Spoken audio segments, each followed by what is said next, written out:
Sobatku semua, marilah kita menyisihkan waktu untuk mengaji bersama Gus Bahak pada kali ini. Marilah kita niati bersama dengan membaca Bismillahirrahmanirrahim. Mari kita ikuti bersama. Assalamualaikum warahmatullahi wabarakatuh. Bismillahirrahmanirrahim. Nggih, dadi Kanjeng Nabi, Kanjeng Nabi sing dakwah ilallah niku diutus Allah. Mukhatabnya tiyang kafir nggih, denger nggih, mukhatabnya itu orang kafir. Muhammad ke ngomongan wong kafir-kafir itu. Kita-kita yang Islam atau kalian yang kafir itu potensinya dua. Mungkin kita yang dapat hidayat atau kalian, atau kita yang sesat atau kalian.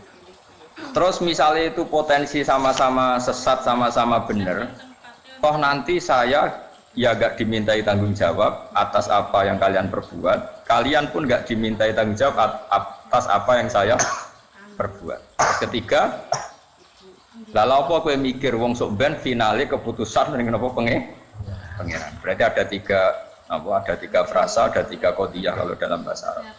Bon, kalau maknani sing umumnya ulama. Nggih, sampean seneng sing umum atau sing khusus? Ndak jawab. Apa sing ngawur? Enggak pilihannya loro, umum, khusus, ngawur. Milih khusus. Berarti dia sombong. Ya jaluk dari kelas apa? Khusus. Apa milih sing awam? Awam sawam kok wis dadi ora usah milih ya wis awam. Milih ngawur berarti ya bener. Biasa ngawur. Terus ngeten nggih, makanya saya itu enggak pati seneng ana wong kesopanan ya ora pati seneng. Tetap ana hal-hal tertentu yang kita itu enggak boleh sopan.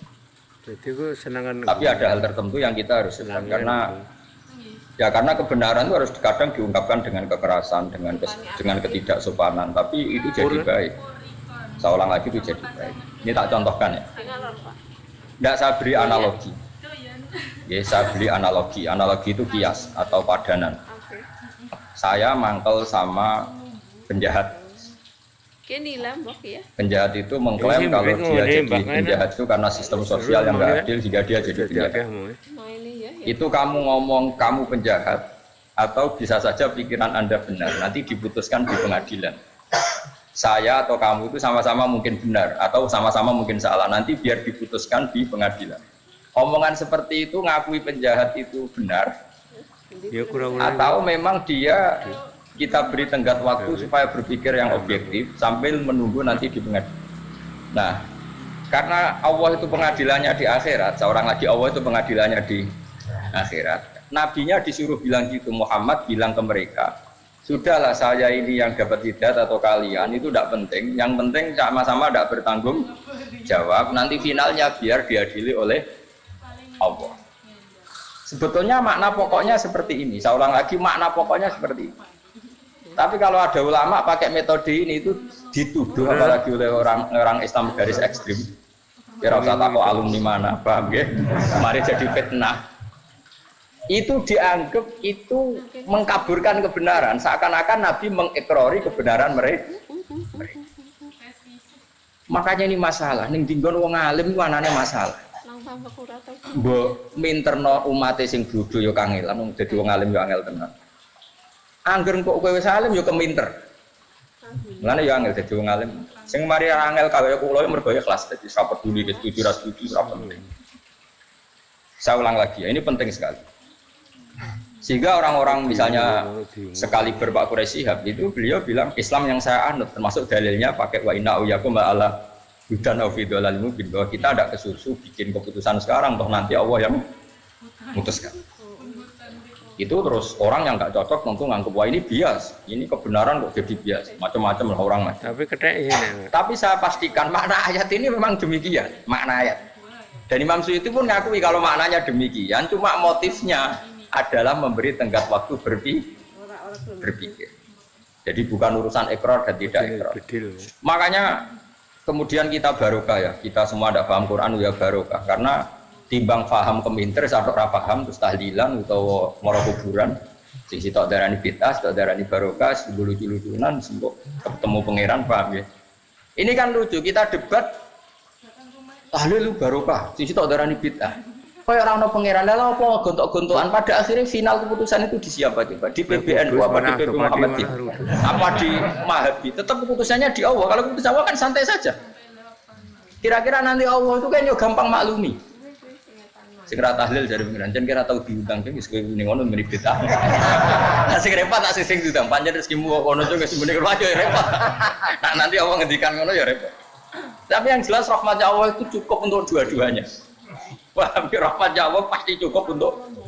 Atau dua-duanya ada ikhlas, salah nokah. Berarti lewat oleh. Itu biro tahlil padum payu, untuk ya mesti misalnya. Singgaran fitah padum payu itu ya repot nak panjang nanti. Ya kita tidak pernah tahu tingkat ikhlasnya masing-masing kita tidak pernah. Nah, maka Imam sama saya kita beda. Nah iso jawab ya alim tenang. Nara iso ya biasa. Nah ini penting. Saya ini kan belajar fikih betul sampai sekarang. Saya sampai sekarang masih belajar. Orang kafir, misalnya kamu jadi presiden Mesir atau presiden Arab Saudi, boleh enggak membiarkan orang kafir hidup di Arab Saudi? Yang enggak Mekah Madinah, misalnya pekerja Cina atau Amerika yang di Riyadh atau di Jeddah, boleh enggak? Boleh. Akadnya namanya akad aman, akad dhimah. Kamu bayar sekian, yang penting tak jamin aman, tapi kamu enggak boleh mencibir Islam, mencibir Nabi, mencibir Quran. Itu jenenge akad apa? Dhimah atau kafir apa? Dhimmi. Terus kemudian di Islam juga ada aturan hukum zaman Nabi kalau ada orang Yahudi Nasrani boleh ditetapkan di negaranya asal bayar pajak sama orang Islam, disebut jizyah. Ya, disebut apa? Jizyah mulai dulu ya. Lalu orang Khawarij, semoga kowe rai-rai Khawarij. Wong Khawarij dhisik bantah Nabi ngene. Idzan aqaina ala kufrihim. Kalau begitu berarti kita ridho mereka kafir asal bayar. Ayo, sing ekstremen ngaco ayo benar. Lawan dia secara ilmu. Itu senangan gunung. Senangnya kan gunung. Kan koyok-koyok kan ono pertanyaan berarti ngene mat, nak sing ra bayar perangi, nak sing bayar apa-apa. Jadi kafir lah ra apa-apa sing penting. Ayo sapa sing wani dipikiran arah Khawarij. Ustaz mun rokok tak jam. Ngelek-elek umat Nabi menapa? Khawarij gum sarul khalqi wal khaliq. Elek-elek umat Nabi. Nabi atau dibantah santri belik, dibantah santri khusus bola. Jadi sih bibit ngomong dia bangun guru-guru. Gue dengar pola santri. Bapak gue dengar. Terus jadi akeh. Oh, Khawarij itu. Tapi kita tetap khusus aja kapok. Nah, dengerin. Jadi kalau kamu pakai pikiran itu, maka berarti artinya dia mau hitam putih, ada kafir, ada iman. Oke, kita sepakat iman itu benar, kafir itu salah. Oke, dalam hitam putih gitu, kafir itu salah, iman itu benar. Oke, itu hukum hitam putih. Sekarang coba berpikir yang cerdas, yang hati-hati. Lalu hukum hitam putih itu benar enggak dalam hukum proses? Artinya gini, kowe duwe cah cilik, misalnya kalau dia cah cilik anak kula misalnya umur 6 tahun, tak takoki. Wong paling mbok seneni ning donya sapa? Mesti jawab temannya, gak ngarah bapake ta ibuke. Lagi kanca akrab sapa ya dijawab. Itu salah apa butuh waktu untuk membenarkan dia? Butuh waktu. Artinya setiap kebenaran itu butuh waktu apa main dihabisi yang salah? Butuh waktu. Nah, ini ada hukum, ada hukum proses. Dan hukum proses ini ya diakui Allah melalui ayat famahilil kafirina amhilhum rawai. Artinya ketika ada akad dhimah itu hakikatnya orang kok membiarkan mereka kafir asal bayar juga. Tapi ada mahlu, ada imhal, ada waktu mereka berpikir tentang Islam. Dan diharapkan dari jeda itu mereka tahu Islam. Berarti hakikatnya itu orang kok asal wani bayar, tapi kesempatan imhal, kesempatan jeda. Mulanya ayat famah bidil kafirina amhilhum rawai. Ya, tapi saya ini masalah uang wis ra maca Quran, lan dorai-rai Khawarij. Gak maca Quran, peminter semangat. Oh apa? Jadi kesalahan oke wong zina itu salah, wong maling itu salah. Tapi misalnya detik itu juga kamu bunuh atau detik itu juga kamu habisi, kamu juga disalahkan Allah. Di mana-mana mentobatkan orang itu butuh proses. Sampai Nabi jadi Nabi, itu ambek malaikat Jibril, mereka marahi hujah. Lah anak Nabi dadi nabi niate mateni lah lha opo mbek Jibril ambek Israil luwih efektif. Ya ora. Lah opo kerja samane mbek Jibril? Ya ora. Dadi kowe nek kepengin main saling bunuh ya kono kanca akrab mbek Israil. Jadi ini masalah yang sensitif karena ini sudah jadi manhaj dunia. model Al-Azhar, model Pak Quraisy itu mesti andalannya itu ayat-ayat bahwa dalam metode dakwah kita harus wa inna la ala hudan afidul alim. Jadi itu gak metode dakwah itu furqan bainal haqqi wa bainal batil. Ganyang semua ya. Ini jadi dua kelompok besar. Tapi alhamdulillah ini hanya rame saja di media tapi tidak pernah jadi sama-sama punya pengaruh. Ini sama-sama menikmati dunianya sendiri. Sing beremeng dhewe, sing grup ini ya diri. Tapi saya pastikan secara makna, saya ulang lagi, saya pastikan secara makna memang ada waktu imhal. Ya, ada waktu. Coba misalnya sampean baca ayat kuling duru madza samawat. Jadi semua orang itu diberi hak ungduru. Coba beri hak jeda ungduru. Apa? Ungduru. Diberi jeda ngenang. Sehingga ketika Sayyidina Ali ditanya, Imam Syafi'i ditanya, lihat di kitab Imam Syafi'i ditanya, apakah boleh membiarkan orang kafir hidup di negara kita dengan motif dagang? Jawab Imam Syafi'i, nah. Terus sampean cari, saya punya kitab Majmu' namanya. Kitab Majmu' itu sarahnya Muhadzab. Dan saya punya edisi sarah yang sudah ditasawuf ulama Al-Azhar, itu ada sekitar 27 jilid. Sekarang baru saya kaji, terus tak kaji terus sampai sekarang. Termasuk dengan didinya Mbak Jibir, masih saudaranya Ali Lukman. Itu begini, nggak apa-apa misalnya di negara barat atau negara mana saja mengkaji Quran nggak apa-apa, dipersilahkan asal yang dikaji Quran ya, tidak umat Islam, memang benar-benar apa Quran. Terus kelompok ini pakai dalil wa in ahadum minal musyrikin nastajaruka fa'ajirhu hatta yasma'a kalam Allah. Jika di antara orang kafir ingin hubungan istijarah dengan kamu, istijarah itu akad aman, tidak saling menyerang, tidak saling membunuh, nggak apa-apa, turuti saja asal motifnya hatta yasma'a kalam Allah, asal semua jeda ini untuk mengkaji kalam Allah, paham ya? Semua ablihu makmana, setelah orientasinya sama-sama mengkaji kitab suci, maka harus kamu amankan, tidak boleh ada apa? Perang. Terus kata Allah, dzalika bi annahum qaumul la ya'lamun, piye-piye mereka wis ora roh. Sekarang bandingkan. Ada orang yang meyakini Tuhan itu 3, Trinitas.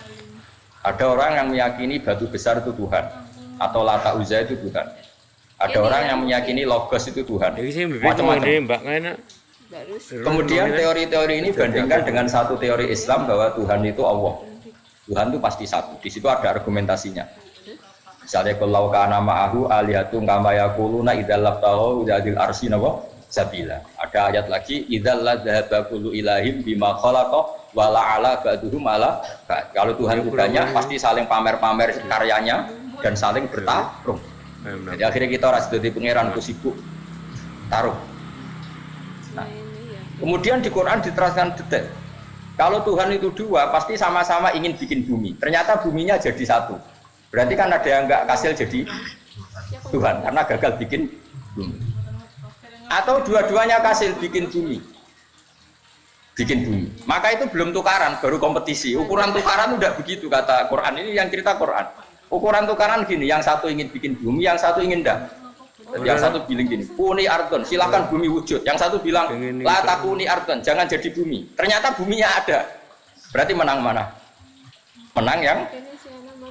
Nah, setelah menang ya sudah, yang jadi Tuhan yang menang saja. Singkat cerita, misalnya Yesus dianggap Tuhan. Kita tahu Yesus lahirnya di bumi. Berarti yang lahir sama buminya dulu mana? Dulu buminya. Kok enak ramelok gawe terus ujuk jadi Tuhan. Makanya Fir'aun itu ketika ngaku Tuhan itu pertama masih dipercaya sama kaumnya karena dia mengatakan saya ini Tuhannya langit dan bumi. Terus kata umatnya, tapi ada Tuhannya Musa. Musa dipanggil, betul saya kamu punya Tuhan selain saya.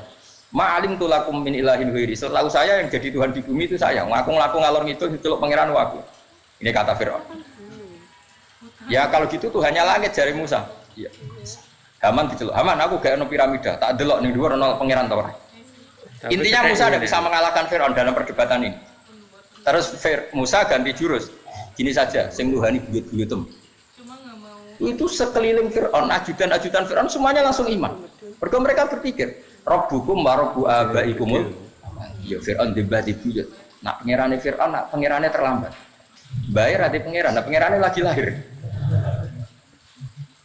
Artinya apa? Kita tidak pernah khawatir kalau konsep Quran diadu akan kalah. Pasti bal naqdhifu bil haqqi 'alal batil fayadmahu fa idza huwa zahid. Nah ayat iku kowe ra apal wis nganggo sing terkenal ja al haqqu mesti wasaqal. Ate kok angel temen ngono. Kudus mana kudus. Nah kalau kamu yakin kebenaran pasti mengalahkan barang batil, ngapain kita takut kompetisi? Gak apa-apa misalnya ada kayak McGill, agama diperbandingkan dianggap ilmu sosial, kajian Islam, Kristen, ya tidak apa-apa. Asal Quran ya, jangan orangnya ya. Kalau orangnya kan copet Indonesia ya Muslim, koruptor ya Muslim, yang dibokeng itu ya Muslim. Kalau orangnya macam-macam. Makanya yang dikaji asal Islam ya, jangan orangnya.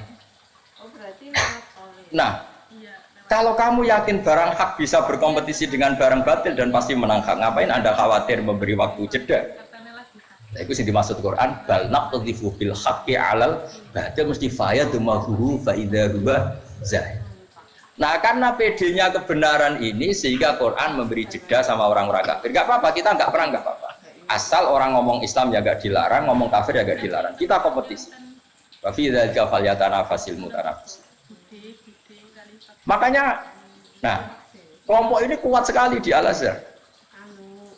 Dan Quran sering seperti itu. Saya berkali-kali ngaji di mana-mana bilang, sebetulnya Allah itu zat paling fair. Allah berkali-kali ngendikan, coba ini ya banyak kan yang hafal Quran. Maksudnya banyak, ya nona limo lah, orang kotor Mustafa Barak. Kadang orang hafal Quran itu orang, anaknya kon ngapal loh. Bapaknya ragil tak. Mulane barang anaknya kangilan, bapaknya ngamuk. Usimang tahun rak khatam-khatam, bapakmu kan setor dong. Saya pernah punya santri padi sampai sekarang 8 tahun di rumah bapak itu mutri gerembeng tak asli bapaknya tak konsep romulan nyerah orang lagi gitu mengkuau juga kadang jual ini dia rapal kok maksa kalau betul anak goblok mesti faktor turunan.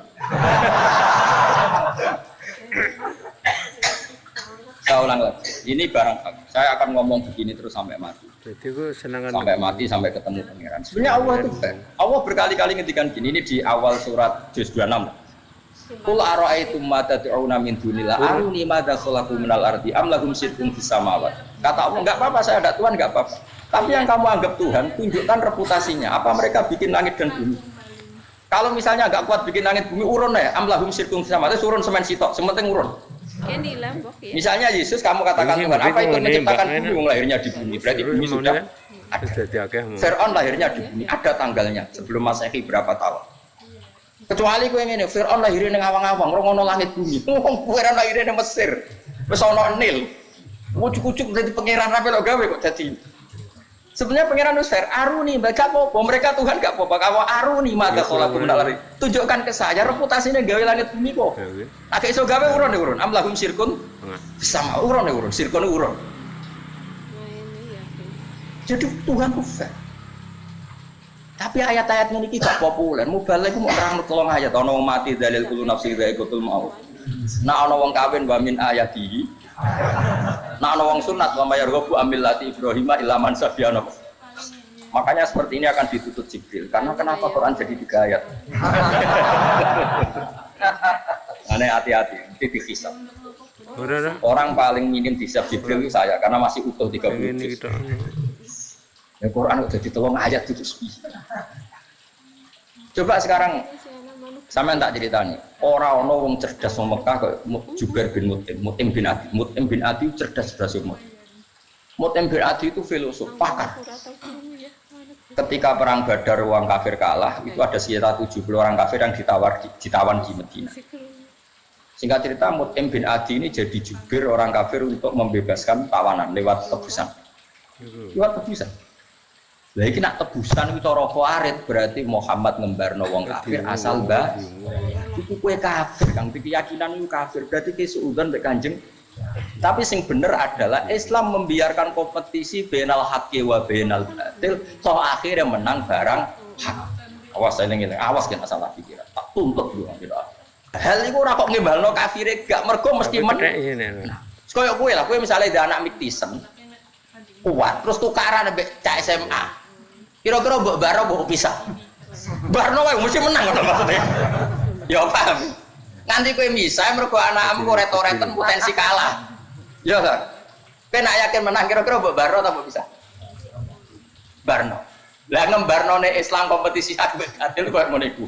Kowe nyontokno kok angel temenan dicontohno sing apik. Paham? Mergo mesti menangi barang hak. Paham? Paham tenan to? Awas.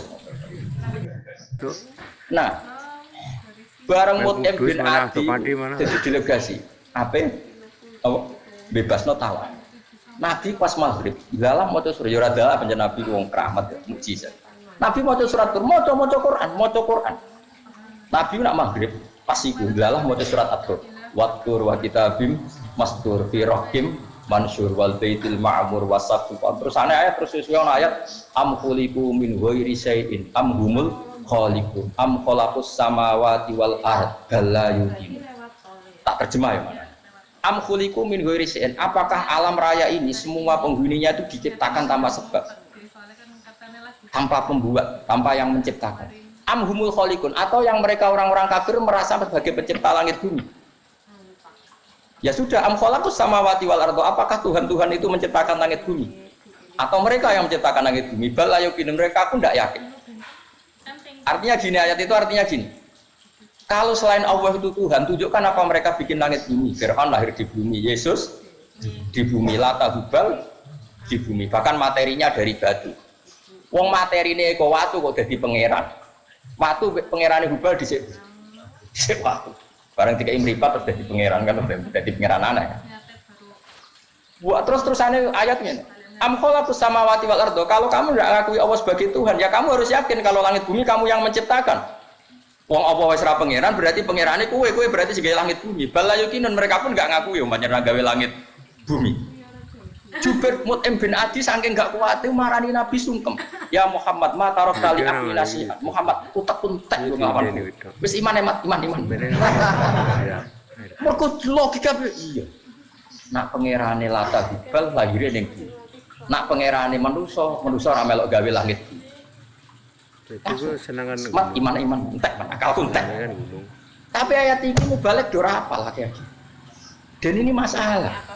Jadi dulu tuh banyak orang kafir mau mlebu Islam mergo Quran kayak mahlatun nazar, kesempatan berpikir. Makanya wa in ahad minal musyrikin astajaruka ya fa'ajirhu hatta yasma'a kalam. Famah bilil kafirina amhilhum roya. Ini adalah jeda berpikir, bukan urusan ridho. Kufri asar ba. Terus mau ini kan jadi akeh mau. Mulane khusuk Umar ini dikurangi. Mikire sing dhuwur, ibadahe sing dhuwur, khusuke dikurangi. Penting gak maksiat. Sing penting mboten apa? Maksiat.